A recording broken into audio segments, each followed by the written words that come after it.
Hi there. Welcome to the From Lab to Launch podcast by Qualio, where we share inspiring stories from the people on the front lines of life sciences.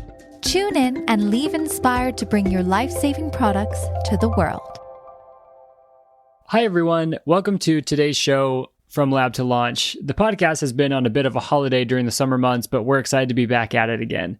Today, we're talking to Ben Lightburn, CEO and co-founder of Filament Health, an exclusively natural psychedelic drug development company. Filament's mission is to get safe, natural psychedelics in the hands of everyone who needs them as soon as possible. And their approach is what was so unique about them. This interview was very interesting on many fronts. They're focused on novel extraction technologies, purification technologies, and standardization technologies that are GMP-compliant and FDA-approved. It's a tall order when you think about natural extractions, but they seem to be doing it.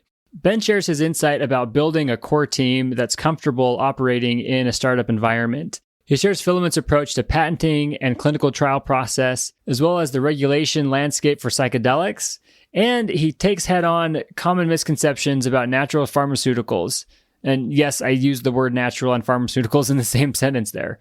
Overall, a lot of great takeaways and wisdom from our friend Ben, who's approaching something very unique in a very unique industry at Filament Health. Let's get to it. Ben, to help us better understand Filament Health and where you're coming from, just tell us a little bit more about your company mission and your product. Filament Health is an exclusively natural psychedelics company. So we've seen a lot in the news about the kind of resurgence, the renaissance of the psychedelics industry. But what struck myself and some of my former colleagues from previous companies is that there didn't really seem to be many companies focused exclusively on naturally extracted psychedelic substances, right? It's important to remember that these psychedelic compounds that we hear about, psilocybin, LSD, they all were once natural compounds, right? They were found in nature. Over time, it's become common practice to synthesize these compounds or recreate them in a lab synthetic process. But we believe very strongly that it's important that there be a natural option because, after all, people prefer natural products whenever they can get them. Right? There's not too many people that prefer synthetic caffeine to a cup of coffee. Is the sort of really Okay. really simple analogy. So what we did is we started a company, and our mission, as you said, is to bring safe, standardized, FDA-approved, naturally extracted psychedelic compounds to the market. And we don't know yet, what form exactly that market will take. It likely there will be a pharmaceutical component, but we're also seeing, like in various states, that state-regulated markets will also be opening up. I think Pennsylvania just announced a bill or a ballot measure just the other day, similar to cannabis, right, where you might have some kind of state-level regulated market in the absence of some federal approval. So we think naturals have many advantages over synthetics, not least of which, as I mentioned, is the consumer preference for natural, but also because when you make a natural extract, you extract more than just the primary compound. So the example from magic mushrooms is, well, when you make a magic mushroom extract, you extract more than just the psilocybin. You extract several other compounds that are naturally present in the mushroom.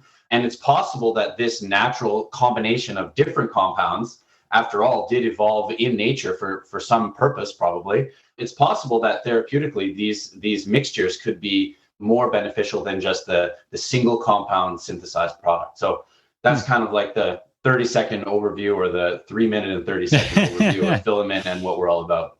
Yeah, very awesome. So tell me a little bit about how you got started in this field, with natural extracts. You kind of mentioned before we jumped on the call that your team had almost done the same thing before, right? Where you built and sold a similar company. So walk me through kind of how you got into this space and what led to the company mission.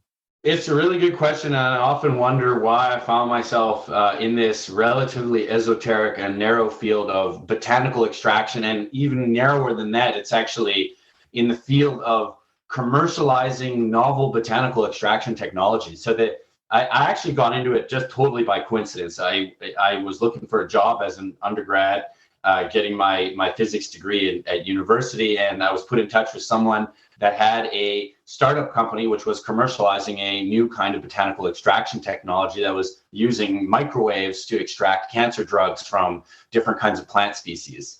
And the rest was history. So I began working there after I graduated. I I stayed in the field. I went back to school. I got a business degree, and then I joined another botanical extraction company. This was called a Matza Innovation. And this was a company that had a technology to replace solvent extraction with just using water and getting the same or better results. That company, we sold it in 2018. And with some of the former colleagues that I had, we were really all looking for a new job because we didn't really enjoy working for the acquirer.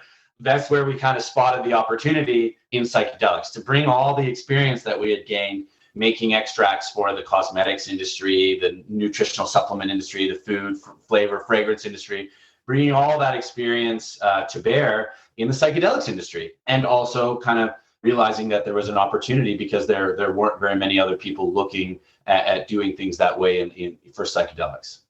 With that core team that you had, another question that kind of just came to mind is, we talked to a lot of companies were hiring and trying to build their core team as they're building their companies and trying to launch their products to market. Getting that core team is so fundamental. Can you talk a little bit how you decided the type of talent you looked through to build that team? There's a lot of things you need across product development, across bioengineering. You need quality folks as well, finance. There's a ton of talent that needs to be filled in with somebody starting a life sciences company today. So walk me through how you built your team and how you think about that.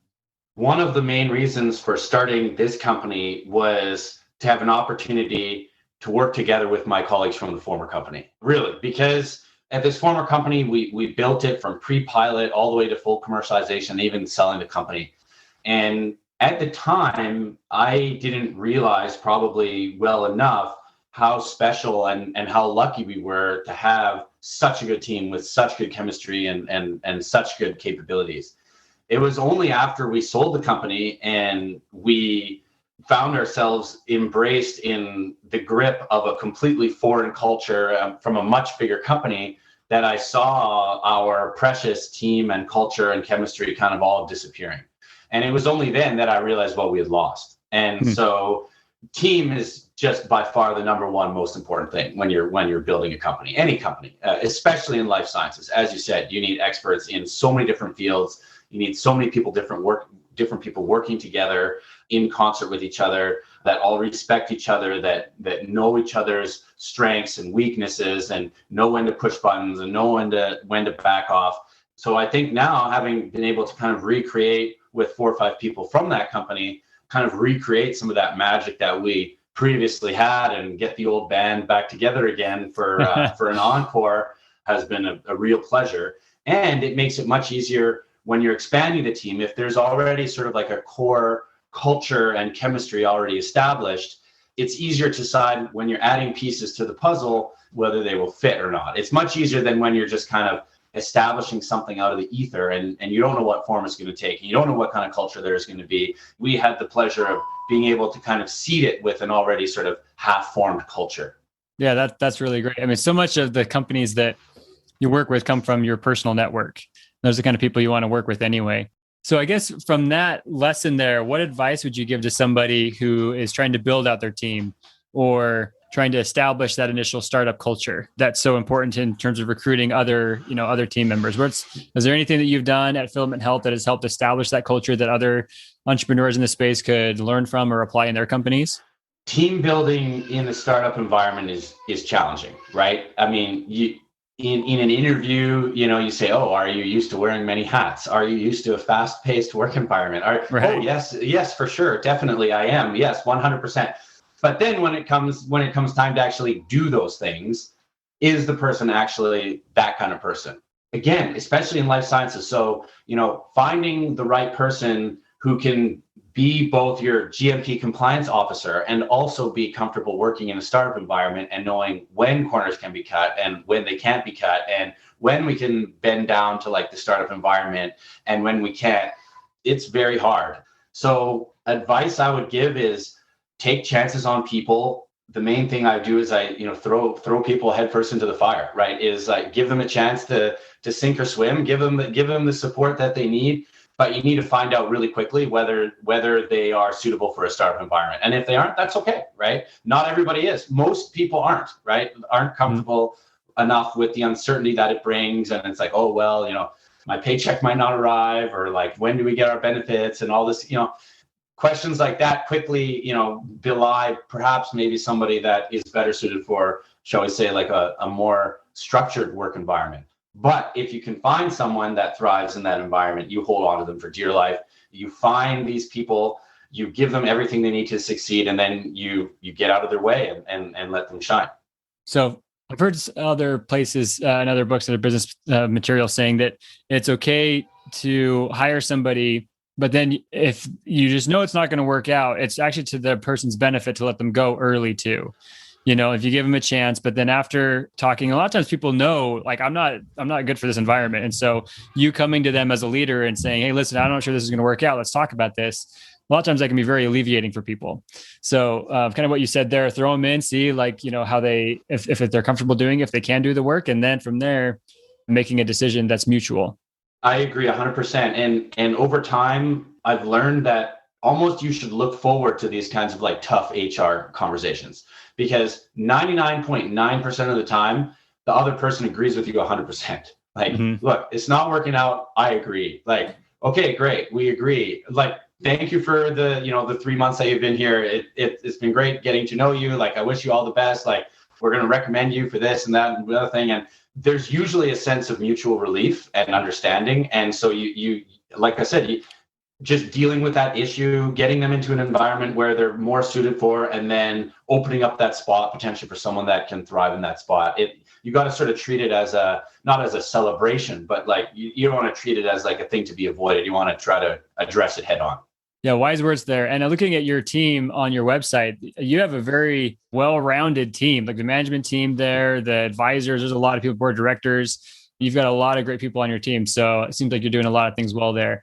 I didn't want to go too much into that. I feel like we went into talent. This isn't a recruiting podcast, but there's a lot of good insights there. And it's something that I wanted to kind of double click on. Another interesting thing about your company is you have one of the first GMP facilities in the world. They also have Health Canada dealer's license. So how'd you go about that? And like, it sounds like you're trying to bring a lot of things in-house, which is, one approach. Some of the people will outsource it. So walk me through your thinking in doing that. So we knew that our strength would be in the manufacturing and generating intellectual property on the technologies that we establish in order to do that manufacturing. And to do that, you need to have the manufacturing in-house, right? You're not going to use a CMO and then also have like total control and know what's going on. And we also knew that from our previous expertise in getting facilities built and getting licensing and getting manufacturing up and running, we knew that this would be a competitive advantage. So why not, as you said, double click on that and press forward to our advantage? Now here we are today. As you said, we're one of the only companies, maybe only a handful in the world, that can make GMP grade psychedelic substances, natural or synthetic, right? Because they're controlled substances, you need a special license from the DEA in the United States, from Health Canada in Canada, which allows you to manufacture these controlled substances. So having that plus the GMP capabilities to get them into human clinical trials, that sets us apart. How did we get to this point, relatively quickly? Well, again, with our experience in getting these kinds of facilities up and running, I mean, I've probably at this point, not single-handedly, but have been involved in the construction of, 2 or 3, maybe 4 botanical extraction facilities. I mean, we know what to look for. We know what kinds of pitfalls to avoid. We know how to communicate with regulatory authorities because we've done it before. So I would just chalk it up to our experience, having done the same thing previously. Another thing that I've seen on your website is your patent family and your process there. And you mentioned it there, like you can get a lot of these things into human clinical trials, relatively easily compared to, other companies out there. So tell us more about how you went through that process and like your patent family and your clinical trial process. If somebody wanted to do that themselves, like you're doing, what are some things they should look out for? What are some things that you would tell them? One of the realizations that kind of surprised us as we've commercialized a lot of plant extracts before. And, when you go to make green tea extract, you search in the literature about green tea extract, and there's thousands of papers and journals and things that tell you everything you need to know. For natural psychedelics, that's not the case. There is a real lack of literature out there. So that surprised us. But also what surprised us is that a lot of the things we are discovering in the lab was actually counter to what a lot of the published literature was. Interesting. Can you give me an example of that? An example of that is it's been commonly described to make a psilocybin mushroom extract to just do a cold water extraction. Through experimentation and with proper analysis in the lab, we've established that cold water extraction does not work at all. There are things that happen in the magic mushroom extraction that causes when you extract with cold water, that causes the psilocybin actually to degrade into other forms and eventually into non-bioactive forms. So this was surprising to us, but it also presented an opportunity. If there's very little literature, and if some of what's out there is actually wrong, well, here's our chance to develop processes which for the first time can provide stable, standardized natural extracts of psilocybin and other natural psychedelic species. So what we decided to do was file for patent protection on some of these technologies that like I said, which for the first time have yielded stable, repeatable, GMP grade, standardized, highly standardized natural psychedelic extracts. And we've actually had pretty good correspondence back and forth with the patent examiners, and we're quite hopeful to have some issued patents in the near future relating to these technologies. And so we're talking about extraction technologies, purification technologies, standardization, technologies for controlling the ratios of different alkaloids that come out of the extraction, as well as different compositions of matter necessary for making these extracts into deliverable forms for human consumption.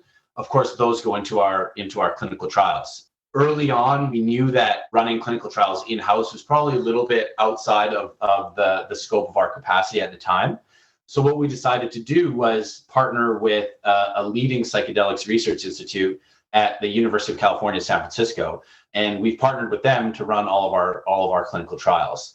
They have a lot of experience running clinical trials in psychedelics, and they were very excited to work with our first ever natural psychedelic clinical trials. We have 2 clinical trials which will be running up and running in the next couple of months. The first is a phase 1 trial, which will look at our naturally extracted psilocybin and compare it head to head with a compound that we've identified in the magic mushroom that we believe will be more therapeutically beneficial than psilocybin. This is a compound that's not been administered in any clinical trial ever before, natural or synthetic. So we're very excited about the potential of potentially showing that maybe there's more to magic mushrooms than just psilocybin, right? I mean, as I said earlier, there are many compounds in the magic mushroom. It's very possible that one of them is better than psilocybin. I mean, there's no rule that says that psilocybin is the best psychedelic. So that's the phase 1 trial. The phase 2 trial will administer our naturally extracted psilocybin in patients with major depressive disorder. And the innovative thing that we're doing in that trial is we're using ketamine as a sort of very active control condition in an effort to increase the amount of blinding and placebo control that can occur in the clinic, because that's when it's a major problem that's holding back all psychedelics research is the fact that there's been relatively little in the way of effective placebo controls, because the psychedelics elicit such a strong hallucinogenic response in the clinic. It's possible for the patients and the therapists to know which group got the placebo dose and which group got the hallucinogenic dose. So by administering sort of ketamine as a placebo, which produces a similar hallucinogenic response, we expect to be able to preserve the blinding of the therapists and the patients. Oh, interesting. I never would have thought that would have been an issue in clinical trials is the blind aspect of it with the researchers. Interesting. Yep. Yeah. Well, and so that leads to something called the expectation bias, right? So the people that are in a psychedelics trial for the treatment of depression, so they already have some idea that psychedelics might help them with their depression, which is great. The problem is, if they then know whether they got the psychedelic dose or the placebo dose, if they know they got the psychedelic, they will then expect their depression to get better. Depression is actually quite susceptible to this expectation bias, as are psychedelics. There's cases of people reporting that they got high on psychedelics, even though they didn't get a psychedelic at all. They were just told they got a psychedelic. So it's very important that we can employ kind of innovative, high quality clinical research techniques, I should say, like this, in order to further the evidence for psychedelic therapies of all kinds, not just for ours, actually. You mentioned this a little bit earlier, and I'm just curious, how do you compare yourself to other things in the industry, like cannabis, for example? You mentioned the regulatory of state by state on the cannabis industry. I'm assuming there's similar state by state regulations for psychedelics as well. But like, as we've looked at how cannabis has been evolving in the market over the last decade or so, do you see something similar happening in your arm of the industry? If you were to try to look into a magic ball and forecast, 5-10 years down the road, where do you see things landing, and how do you compare yourself compared to what we've seen in the past? That is the $1 million or the $1 billion question. I think that at least in the United States, the biggest difference with the cannabis rollout is that in psychedelics, specifically for psilocybin, you actually do have the FDA seeming to be a proponent of pharmaceutical legalization of psilocybin. There are a couple of phase 2 FDA-approved psilocybin trials underway, and the FDA has actually given what's called breakthrough therapy designation to psilocybin, which kind of gives it like a gold star like stamp of approval, and means that it can be ushered through the approval process quicker. So the FDA is kind of signaling that they like psilocybin, that they think it's an effective treatment, a safe and effective treatment, and you didn't have any of that with cannabis. So that presents an issue. If it becomes federally legalized as a pharmaceutical, will these state markets that are opening up, will they be allowed to exist? Because they're being set up as a kind of alternative way to the medical pharmaceutical pathway that is emerging, because people in those states and the people behind these ballot measures are afraid that if it's only the pharmaceutical medical market that distributes these psychedelics, well, that will lead to very high costs and low access. And if there's millions of people that can stand to benefit from these psychedelics, should we have them kind of in this very expensive, sort of low accessibility distribution model, as they feel is represented by the medical pharmaceutical distribution framework? And that's why they're proponents of an alternative state regulated market system, where there's a system of therapists and clinics that aren't doctors, and it's not pharmaceuticals. And so the idea is to give more access to more people. Incidentally, we at Filament, we tend to agree, and we also think that in these sort of state regulated markets that aren't pharmaceutical markets, that people will prefer natural products, just because, again, like I said, people prefer natural. The backers of these kinds of markets are, already, connected to the underground world, and the underground world is all using natural product, right? They're not administering pharmaceutical synthetic psilocybin. They're using magic mushrooms, essentially, right? And so it will be a natural choice for them to use a magic mushroom extract rather than a synthetic product. Yeah, thanks for walking through all that. It's just a question that came up as you're talking about it, and that is the $1 billion question. If we can solve that, then Filament will be in a very, very good place. I've really enjoyed the conversation today. We're kind of running up at the end of time here, but 2 more questions if you have time. One question is, what are perhaps some common misconceptions people have about a natural psychedelic solution? Because there are a lot of hesitancy in the market and just generally with consumers around cannabis and stuff. I can see some of that applying as well here. Like, what are some of the common misconceptions that from a branding or marketing standpoint you need to overcome so that people feel comfortable with what you're doing? That's a great question. There are a number of commonly held misconceptions, I would call them, around natural. The first and foremost is people commonly assume that natural means that it can't be pharmaceutical. So they don't think that natural products can become pharmaceutical products. And that's not true. That's not true at all. In fact, over 40% of all pharmaceuticals that get approved have some kind of natural origin of some kind or another. Another anecdote is that the largest selling cancer drug of all time is actually a natural extract, right? Few people know that, right? That natural products form a very, very important piece of the traditional pharmaceutical market. So that's first and foremost the misconception that we battle against. And then there are others, like that natural products are too variable, they can't be standardized, and they're not GMP. Again, that's just not true. That natural botanical raw materials, of course, because they grow in nature, they're not 100% uniform. They're not synthetic. They're not robots. They are, living organisms, and they all differ. But that's where a process of extraction, where you extract all of the target compounds out of the raw material, and then you purify them, and then you standardize them so that you can have an exact repeatable dose every time. And in so doing, you end up with a standardized GMP product. So that's another misconception. And then the last one would probably be cost.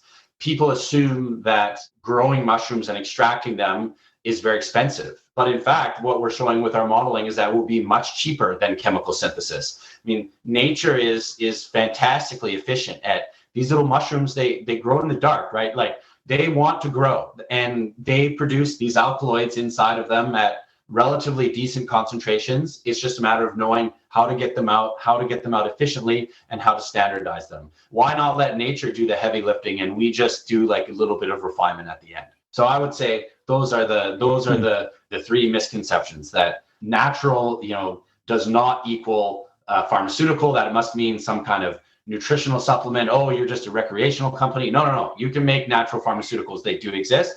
Two is that, they can't be standardized. They're not GMP. Again, it's not true. And then the third is cost. We think that we can actually provide natural psychedelics for a lower cost than synthetic psychedelics. Thanks for walking through all of that, Ben. You're opening up my eyes to this whole world that I was previously uncovered. This is fascinating for me. We need to end the interview here, and appreciate your time for joining From Lab to Launch today. We like to sign off with one question, which is, if you were to leave a piece of advice or a tweet that everyone in the industry, whether it be in your industry specifically or just life sciences in general, with kind of a piece of advice or something like that, the length of a tweet, let's say, what would you say? And you knew everybody was going to read it.